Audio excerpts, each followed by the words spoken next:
Do you know the difference between your feelings and your intuition? I struggled with this for a long time, which often reinforced my anxiety because I thought my fears were actually my intuition talking. This week, I'm talking with Joanna Armstrong, an emotional relief expert, about how to better understand and manage our feelings. We also talk about how our feelings generally reflect the rules of society, whereas our intuition helps us define our own paths. Thank you so much, as always, for listening. Welcome to the Impostor Syndrome Files. My name is Kim Meninger, and as an executive coach and former high-tech leader, my personal mission is to help professionals overcome imposter syndrome so that you can advance your career with confidence. Each week, I interview a new guest who brings a powerful perspective to this conversation, including personal stories, best practices, and new insights. The more we talk about this issue, the more we destigmatize imposter syndrome, recognize that we're not alone, and empower ourselves to access the tools and resources that can help us and those around us. Thank you so much for listening and for sharing with others you think would benefit from this conversation.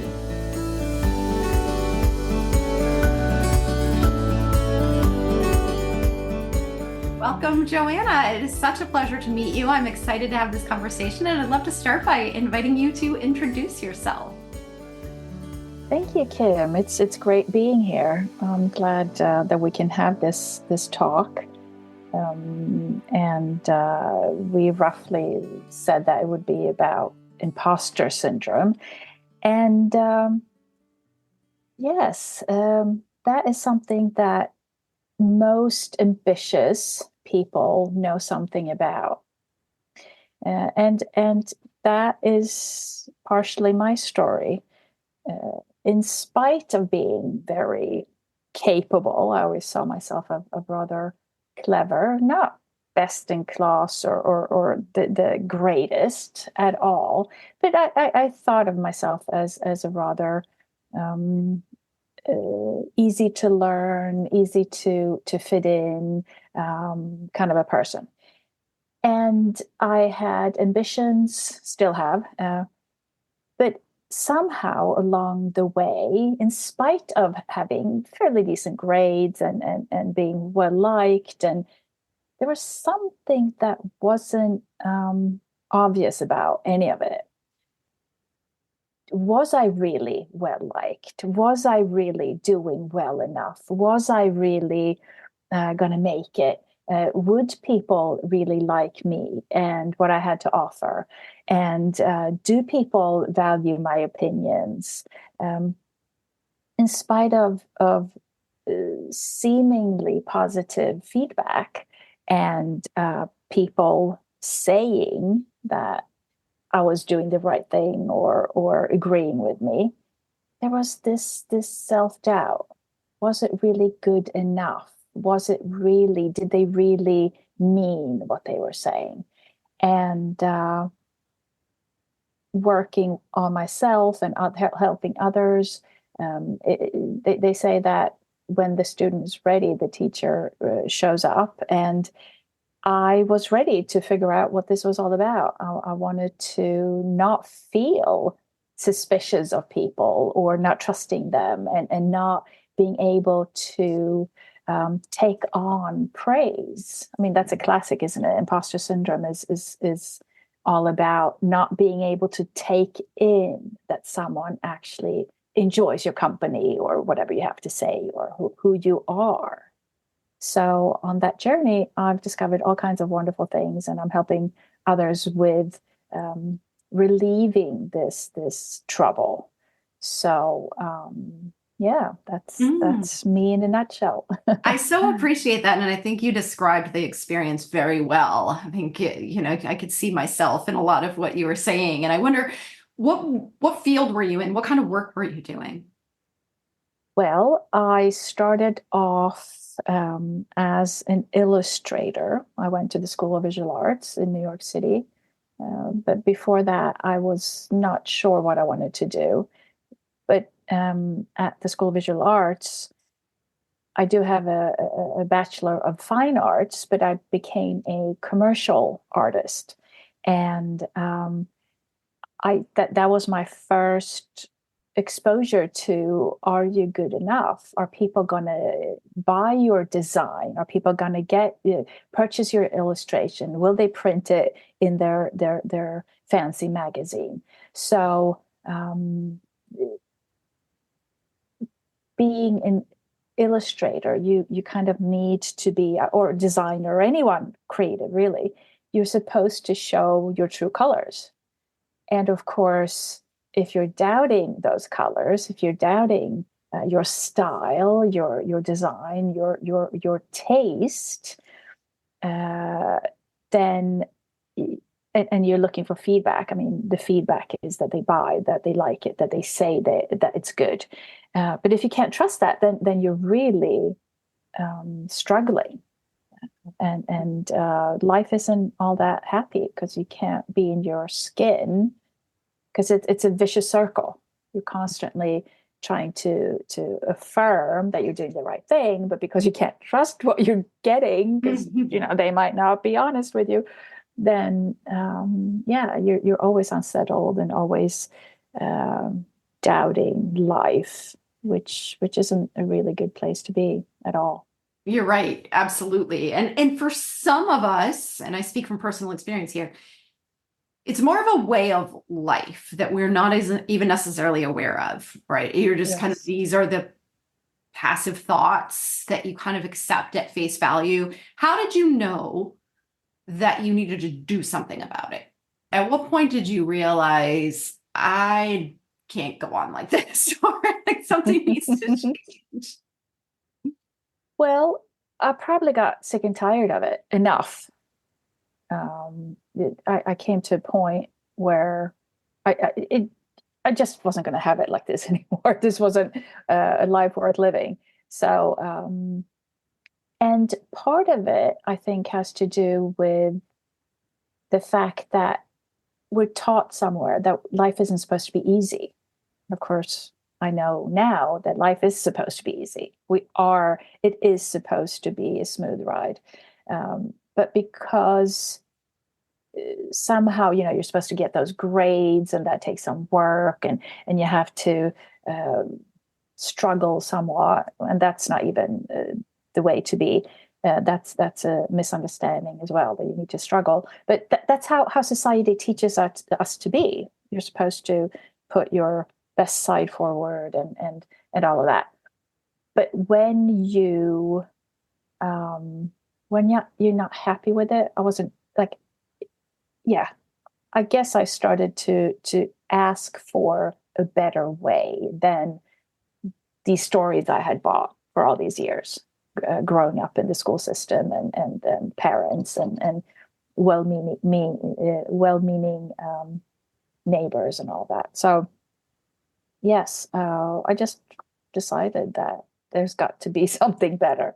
And that's a kind of a liberating experience too, when you realize it doesn't have to be this way. And I love what you say about the belief that so many of us are taught implicitly or explicitly that life isn't supposed to be easy. And I also think about this in connection to even the way that we value or don't value what we bring to the world. Is usually our greatest opportunity to be of value is through our strengths and the things that come naturally to us. But we often are so focused on what we don't know, or we think that if it comes easily to us, it doesn't have as much value as something that is really hard. And so it really is a mindset shift that needs to happen.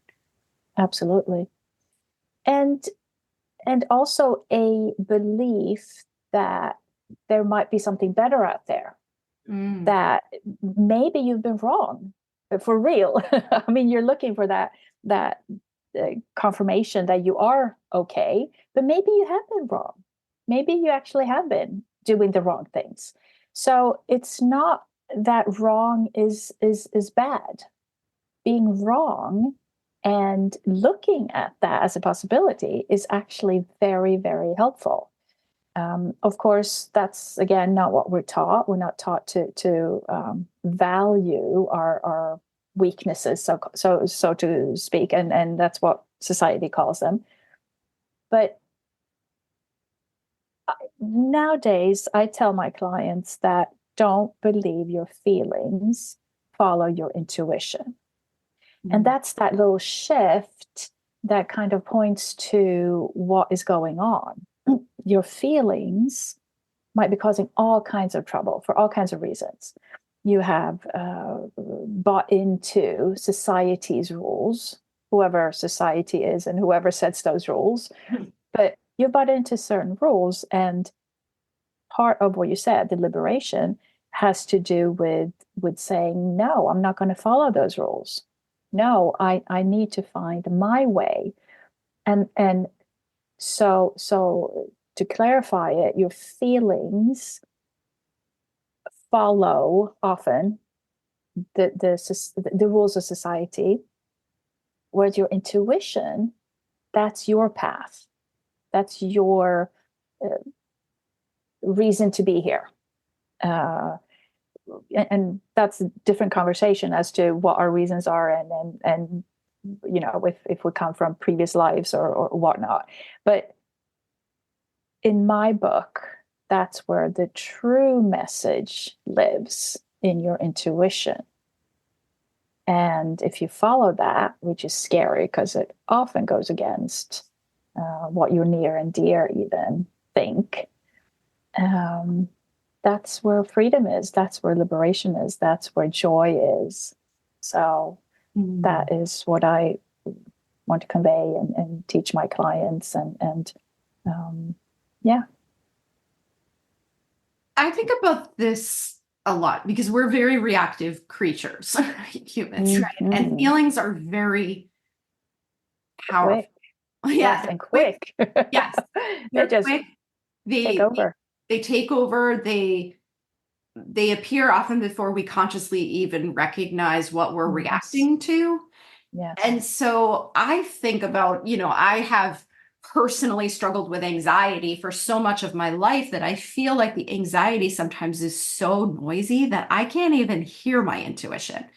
Getting to the layer of intuition, like working through the feelings, can be really hard, especially if you aren't aware of what's happening, and B, you feel like you don't have the time. You're not creating the time to pause and reflect and do some of this work. Like, what is your advice, like at a very beginner level, for how to sort of separate out feelings from intuition? Like, what's the first step for somebody who hears themselves in this conversation but has never done anything like this before?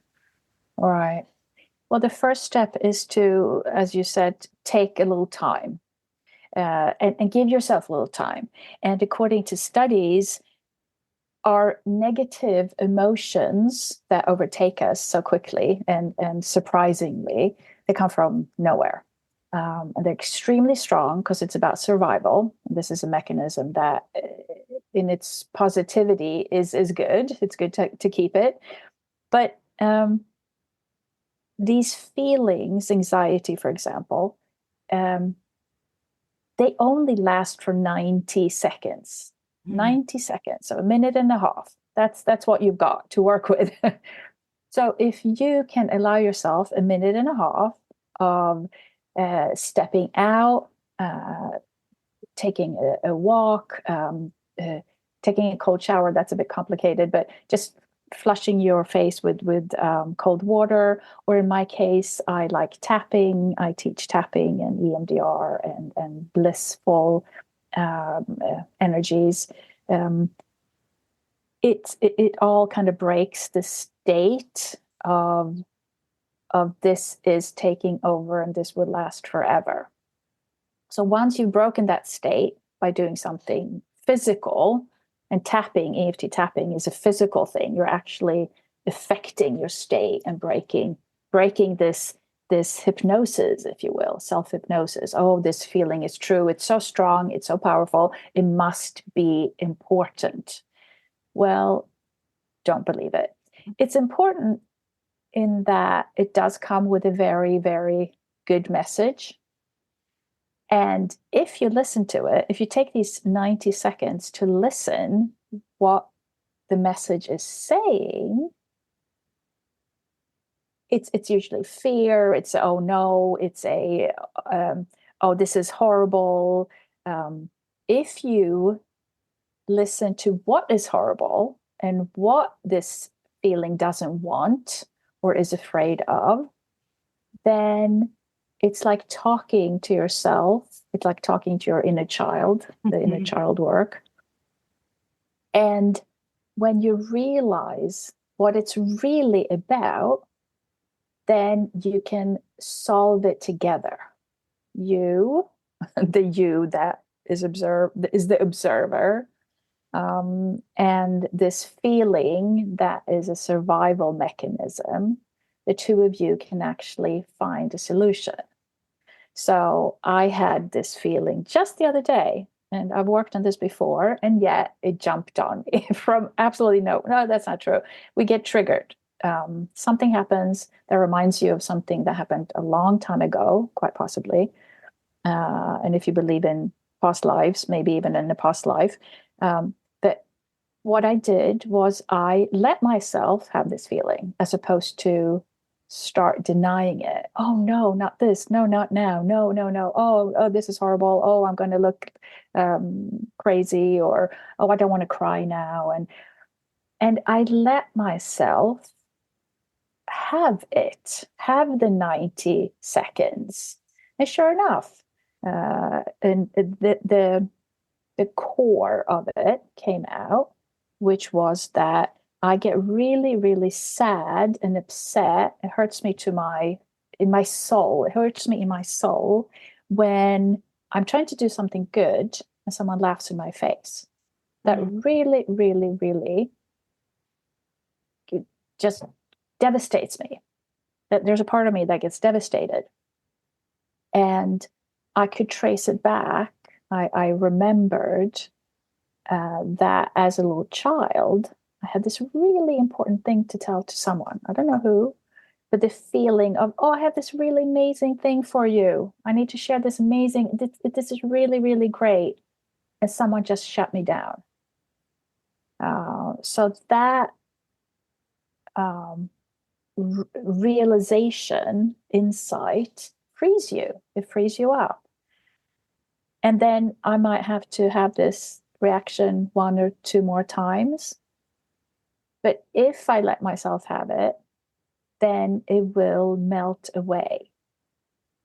So it's only 90 seconds. If you can give yourself 90 seconds and have a little chat with this really, really overwhelmingly crazy feeling that, yeah, sure, the feeling is real, but the message, not necessarily.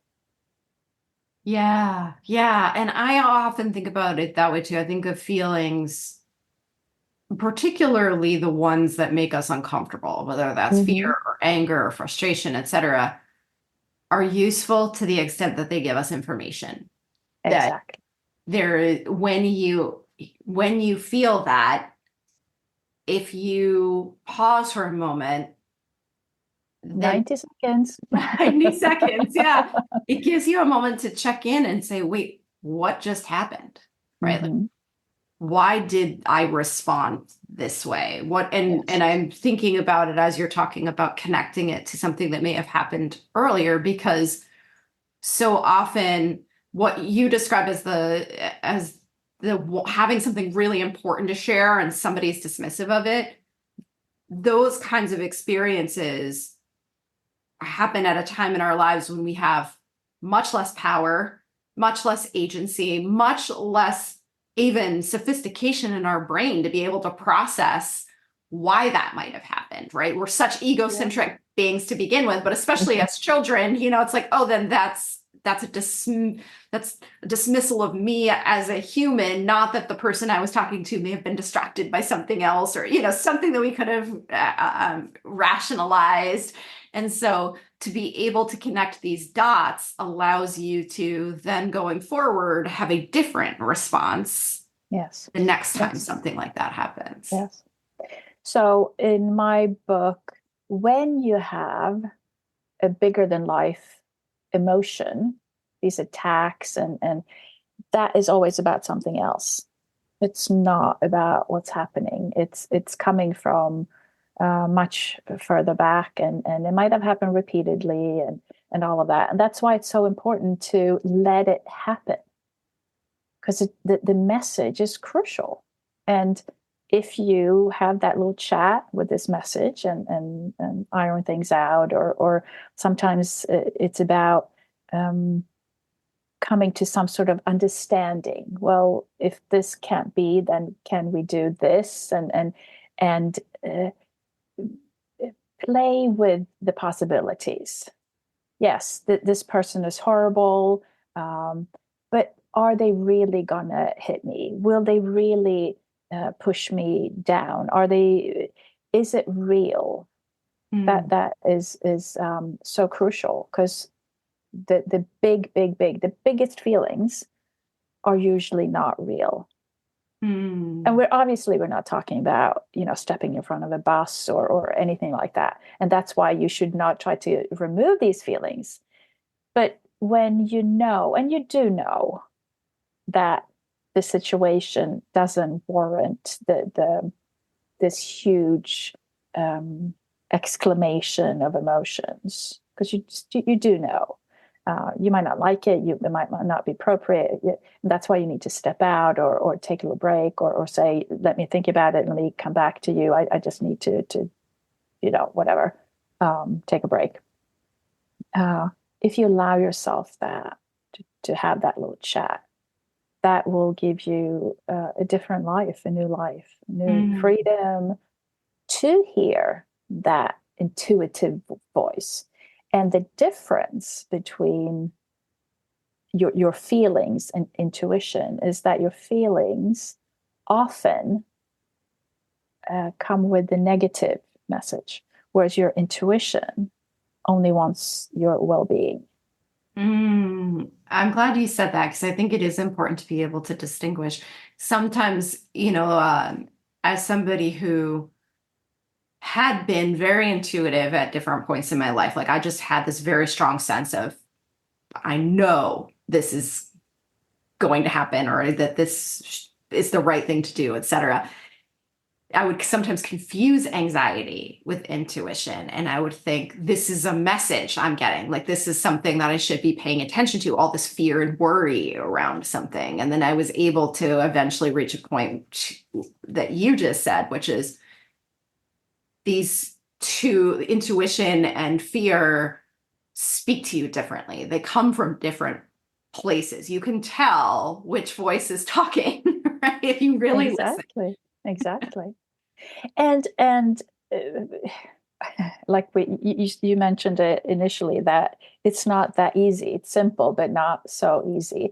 And immediately the complication is that this voice, your intuition, that wants you to have the best life possible and ease and on all accounts, might want you to move, might want you to change jobs, might want you to downsize, upsize, whatever thing that your ego and your fears and your society doesn't necessarily deem to be good.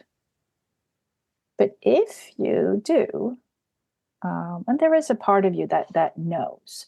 So if you follow this voice, if you downsize, upsize, move, for whatever reason, there's something good waiting there for you. There is ease. So instead of working harder and getting that promotion, this trend of downsizing, the small, tiny houses and that whole lifestyle, yes, that is going against society. That says, oh, we need more value for our shares, and the shareholders need to get more and more money every year, and all these strange rules.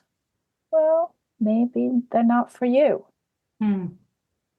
Yeah. And it requires a lot of courage. Yes. Because it's really hard to not submit to the pressures of conformity. Yes. And it's really hard, even in the smallest of places. What should we eat for Thanksgiving? Or should we eat the same old? Or should we try something new? Oh, I'm really bored. No, but it's tradition. We've always done it this way. yeah, but again, yes, because this is how it's done. So even in the smallest and most innocent of places, this test shows up. So maybe one new dish is a compromise. Maybe one little shift, maybe one step, micro targets and micro steps is new. Well, it's not new. Nothing is new, but is popular now. So yes, because that's how you start moving. That's how you start changing. That's how you can start following that intuition. And yeah, it's all about ease. Well, and I think intuition, to a large extent, and I'm just thinking as I'm talking here, is values driven too, right? Because one of the things I think about is that most of us have these kinds of feelings because we really care. We really care about how we show up in the world and the contributions that we make and the impact that we have and how we make other people feel. And the reality is that if we were to be honest with ourselves and really look at the people that we admire and the people that, we sort of differentiate from the pack, those are people who have gone against the status quo. Those are people who have gone against tradition, right? We don't get recognized for conformity. There's nothing special about being a conformist. And so it's really, really hard. Like we're talking about, it takes a lot of courage to be the one to say we're not eating turkey on Thanksgiving or in other areas of our lives. But that is where we have the opportunity to really bring something new to the world, to be more, meet our potential in new ways. Yeah. And that's unfortunately why it's a bit lonely when you start on this journey. And so important that you do start parallel with taking these micro steps. You need to find communities that align more with where you're going, where you're heading, and get support, coaches, whatever help you can get. Definitely take it, because that loneliness can make you go back, revert to the old and not so great. Whereas the road ahead, it's unknown, and that we're not necessarily comfortable with that. Yeah, and I think the support is so crucial. And the micro steps piece is really important too, because it's hard to go from 0 to 60, right? It's really hard to go from nothing to all. And so if instead you look at it on a very daily level of, what is my intuition telling me here? And I do something that's a little less scary and maybe a little less momentous. It's just more chipping away at it. Then you build the muscle that makes it easier to do in bigger moments. But that's how any greatness is created. Every great idea, creation, building, technique has started out with just a thought, an idea, someone wondering, questioning what could be better. I mean, that is the question. How can this be better? How can I be better? How can my life be better? How can I feel better? And if you let yourself follow that answer, no matter what, and with the micro steps, it's the easiest in the sense that you can validate each little tiny move. Was it a forward step, or was it a right step, or was it a left step I needed to take? And decide, feel, however you decide. Some people feel it, some people know it, some people just test it. You can always take a step back and take a left instead of a right. These steps aren't set in stone. You can always take it back. but start moving in any direction, really, to test the waters, to test the temperature, to see if it was right. And again, the intuition will guide you. If it feels right, keep on going. You might, after 5 steps, you might end up walking into a wall. Okay, so now what? It's the same question. Well, what's better than facing this wall?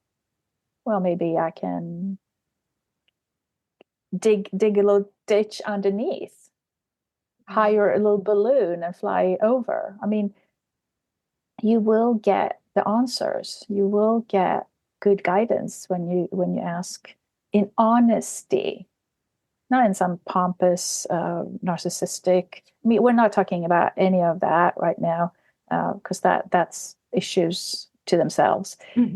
But if you're honest, you will get that answer. What's the best to get out of having to stare into this wall that has arisen? Yeah. And I often think about it too from the perspective of, and this also requires some time to even think about this, but I often think about, because that the feelings that show up in those moments are so powerful, that we do often submit to the fight or flight response, or, we just kind of do what's expected of us. But if we can pause long enough to ask questions, like you're saying, of, what's a better way to think about this? Or I often think of the question, like, who do I want to be in this moment, right? So when I look back on this, what will I be proud that I did, as opposed to, right, like, what did I just reflexively do? But all of that requires the ability to catch yourself in the moment in the first place.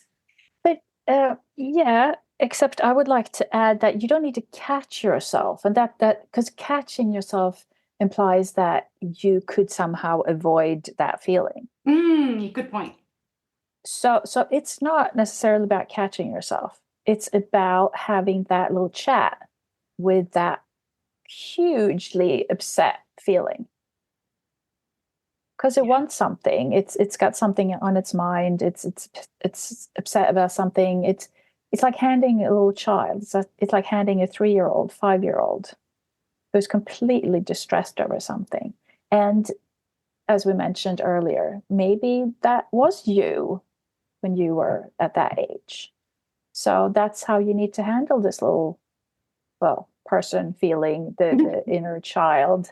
You need to accept it. Yeah, it's a huge feeling. So let's just sit down. Let's walk out. Let's step away from. If you're among other people, or it might be easier, or it is easier to go away. And yeah, it's the self-love. That's where that comes in. Self-love is not just letting yourself buy that hugely expensive outfit. This is also self-love on a completely different and quite possibly more important level than your fancy outfit that you shouldn't buy because you can't really afford it. So spoiling yourself is not necessarily the best choice, but having a little chat with that upset feeling is definitely the way to go. Yeah. Thank you so much, Joanna. This has been such a great conversation. I think this has given us a lot of insight and practicality too, and the micro steps that you're talking about. For anybody who wants more of you and your work, where can they find you? Yeah, thank you. I have most of my work and my offers, and I have a learning, a micro course where you can learn how to become happier, the steps to happiness. And again, it's not the happiness as much as it's the blissy joy happiness. And that's why I call my company Blissy Joy. And that's BLISSY and joy.com. So blissyjoy.com. So whoever would like to take those steps or for whatever reason, they're welcome to. contact me. Wonderful. And I'll put that link in the show notes as well for anyone who's interested. Thank you again, Joanna. I'm so grateful. Thank you, Kim. It's been great. Thanks so much for listening to the Impostor Syndrome Files. If you would like to continue this conversation in a safe and trusted space, I would love for you to join my virtual discussion group every Thursday at 12 p.m. Eastern. For the past several years, the group has been limited to women, but it is now open, regardless of gender, to anyone who is interested in exploring and troubleshooting common workplace challenges, building better awareness of ourselves and others, and becoming more inclusive allies at work. Check out the show notes for more info on how to find us, and please join us next week for another episode of the Impostor Syndrome Files.